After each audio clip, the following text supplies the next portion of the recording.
एक 19 साल का लड़का था जिसका नाम विवेक था। उसके पिताजी एक बड़े बिजनेसमैन थे। विवेक भी अपने पिता की तरह एक सफल बिजनेसमैन बनना चाहता था। एक दिन उसने अपने पिताजी से कहा कि पापा, मुझे आपकी तरह सफल बनना है। मुझे क्या करना चाहिए कि मैं आपकी तरह सफल बन पाऊँ? उसके पिता ने उसे कहा कि बेटा, इसके लिए तुम्हें कल मेरे साथ समुद्र के किनारे आना होगा। मैं वहीं तुम्हें समझाऊंगा। बेटे ने कहा, अच्छा ठीक है पापा, हम कल सुबह समुद्र के किनारे जाएंगे। दूसरे दिन दोनों समुद्र के किनारे पहुंचते हैं। पिताजी ने अपने बेटे से कहा कि बेटा, तुम जाओ समुद्र के अंदर, और मैं जब तक तुम्हें वापस न बुलाऊं तुम तब तक बाहर मत आना और पीछे मुड़कर भी मत देखना। वो लड़का अपने पापा के कहने पर समुद्र के अंदर गया और वो धीरे धीरे आगे भी बढ़ने लगा। धीरे धीरे आगे बढ़ने से पानी उसके घुटने तक पहुंच गया। वो थोड़ा और आगे बढ़ा। अब पानी उसके कमर तक आ गया था।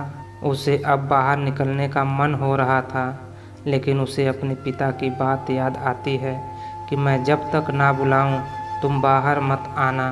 वो लड़का आगे बढ़ता ही रहता है और पानी अब उसके मुंह तक आ गया था। अब वो लड़का घबरा गया और पानी से निकलने की कोशिश करने लगा। जैसे ही वो पानी से बाहर निकलने की कोशिश करने लगा कि उसके पिताजी वहाँ उसके पीछे आए और उन्होंने अपने बेटे का मुंह पानी में डुबो दिया। वो लड़का अब तड़पने लगा और चिल्लाने भी लगा कि पापा, आप ये क्या कर रहे हो? कुछ ही क्षणों में उसे तड़पा कर उसके पापा ने बाहर निकाल दिया।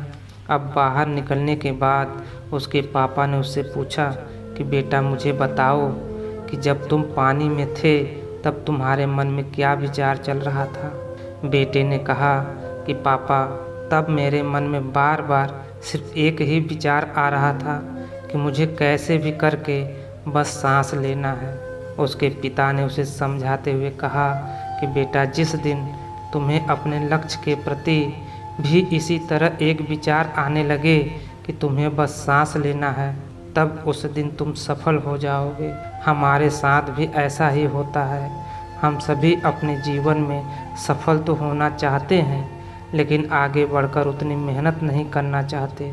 अपना लक्ष्य क्या है ये भी जानते हैं, लेकिन हमारे उस लक्ष्य तक पहुंचने का रास्ता नहीं जानते हैं।